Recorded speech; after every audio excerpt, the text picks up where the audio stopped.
पिछले एपिसोड में हमने देखा कि सी हुआंग ली टियान को फाइट में हरा देता है और अब यह देखकर टियानमिंग अपने सभी साथियों को लेकर वहां से भाग जाता है। अब दिखाया जाता है कि नाइन्थ प्रिंस ली जियानफी और लीफी यू के साथ बैठा बातें कर रहा होता है। तभी टियानमिंग सभी लोगों के साथ वहां पर पहुंच जाता है और अब उन सभी को देखते ही नाइन्थ प्रिंस उनसे बोलता है आखिर लीसी टियान कहाँ पर है। तभी टियानमिंग उसे बताता है कि सी हुआंग ब्रेक थ्रू करके काफी ज्यादा पावरफुल बन गया, जिसके बाद उसने लीसी टियान को फाइट में बड़ी ही आसानी से हरा दिया और तो और उसने हेलू ऑर्गेनाइजेशन के नए टावर को भी डिस्ट्रॉय कर दिया। अब यह सब सुनकर नाइन्थ प्रिंस को काफी ज्यादा गुस्सा आता है और अब वह चिल्लाते हुए बोलने लगता है, तुमने तो मुझसे कहा था कि तुम सी हुआंग को आज ठिकाने लगा दोगे, तो क्या हुआ?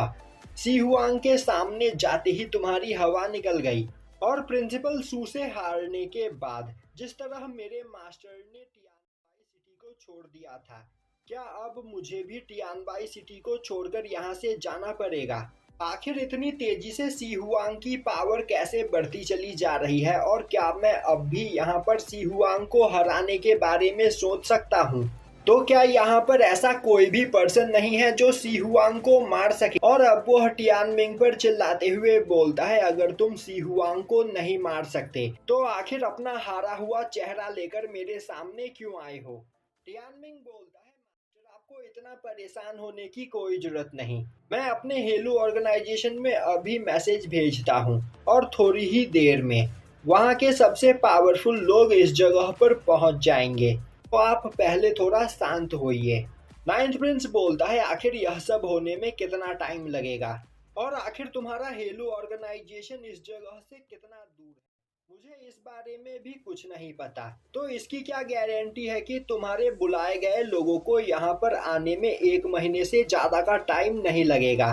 तभी वहाँ खड़ा एक पर्सन बोलता है, हमारे हेलू ऑर्गेनाइजेशन के 3rd फ्लोर के मास्टर सुई पियामो टियानबाई सिटी से कुछ ही दूरी पर है, तो मैं उन्हें 1 दिन के अंदर ही यहाँ पर लेकर आ सकता हूँ। वह बहुत ही ज्यादा पावरफुल है।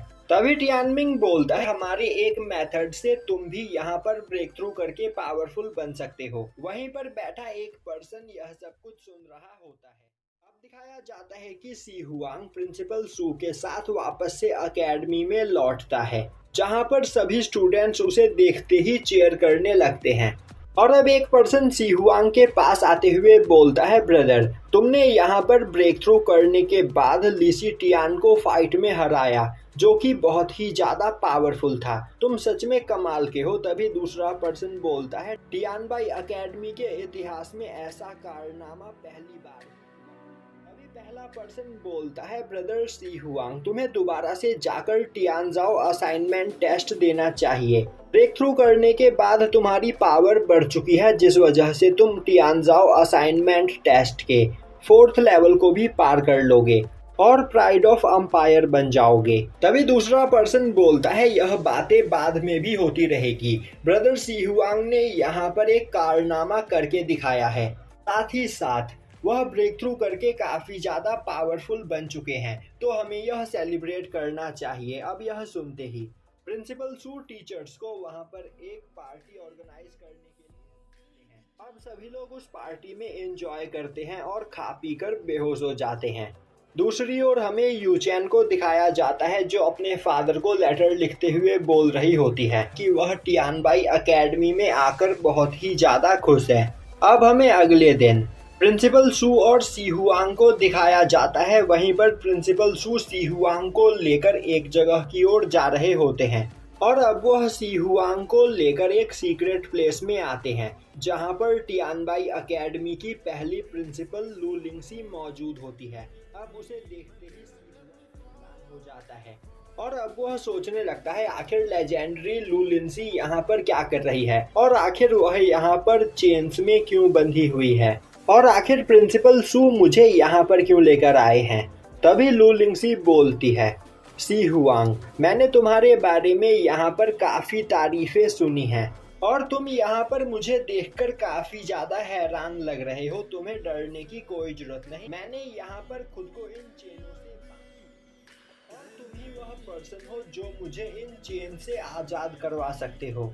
यह सुनकर सी हुआंग हैरान हो जाता है। तभी ली लिंगसू बोलती है, जब मैंने यांगसिंग साओ को फाइट में हरा दिया था तब मेरी पावर पहले से कहीं ज्यादा बढ़ गई थी, पर फिर अचानक से मेरी कल्टीवेशन स्टॉप हो गई।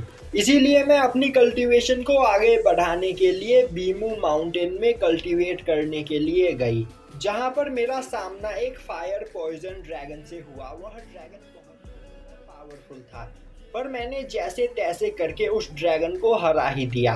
पर उस ड्रैगन के पॉइजन का असर मेरी पूरी बॉडी पर हो चुका था, और वह पॉइजन इतना खतरनाक था कि जब भी कोई मेरे पास आता तो मेरे पास आते ही मेरी बॉडी के अंदर मौजूद पॉइजन का ट्रांसफर होने लगता था। इसीलिए अकेडमी के टीचर्स और अपने स्टूडेंट्स को बचाने के लिए मैंने खुद को यहाँ पर कैद कर लिया, पर यहाँ पर एक मैजिक ग्रास का यूज करते हुए मेरे बॉडी के अंदर मौजूद पॉइजन को खत्म किया जा सकता है। तो मेरे लिए यहाँ पर तुम्हें उस मैजिक ग्रास को लेकर आना पड़ेगा।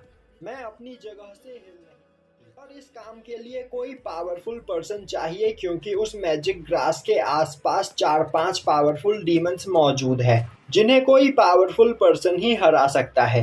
तभी सी हुआंग प्रिंसिपल सू की ओर देखते हुए बोलता है, तो प्रिंसिपल सू, आखिर आप खुद उस मैजिक ग्रास को लेने के लिए क्यों नहीं गए?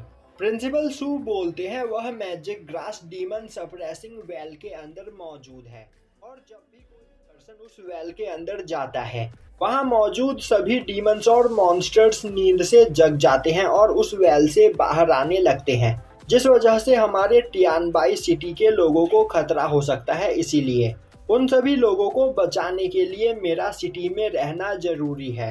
अब यह सब सुनकर सी हुआंग बोलता है, तो फिर ठीक है, मैं वह मैजिक ग्रास वहां से लेकर आने का ट्राई कर सकता हूँ। प्रिंसिपल सू बोलते हैं, तुम्हें ट्राई नहीं करना है, तुम्हें किसी भी कीमत पर वह मैजिक ग्रास यहाँ पर